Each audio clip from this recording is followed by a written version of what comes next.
Hello বন্ধুরা, welcome to new blog video. এখন আমরা রয়েছি অন্ধ্রপ্রদেশ ভাইজাগের আরাকুয়ার বোরা কেভস গুহাতে। এখন আমরা যাব সেই গুহাতে। তো টিকিট কাটলাম, এক একজনের পার মাথা পিছু 80 টাকা করে টিকিট রয়েছে। তো আমরা ভিতরে যাব, এখন হাঁটতে হাঁটতে যাচ্ছি। তো ভিতরটা কেমন তোমাদেরকে দেখাবো। এই হলো বোরা কেভস গুহার মেন গেট। আমরা এইখান থেকে 80 টাকা দিয়ে টিকিট কেটে নিলাম। এখন আমরা হাঁটতে হাঁটতে কিছুটা এগিয়ে যাচ্ছি আরাকুয়ার গুহার দিকে। বন্ধুরা, আমরা চলে এসেছি আরাকুয়ার বোরা কেভস গুহাতে। এখানে দেখতে পাচ্ছ চারিদিকে পাহাড় ও গাছপালা রয়েছে। এইখানে দেখো এই যে সিঁড়িপথ রয়েছে, সিঁড়িপথের নিচ থেকে আমরা আস্তে আস্তে নিচের দিকে নামবো। এই গুহার ভিতরের দিকে যাব আমরা।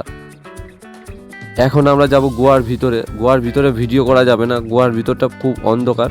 দু একটা ফটো তুলে নেবো গুহার ভিতরে গিয়ে।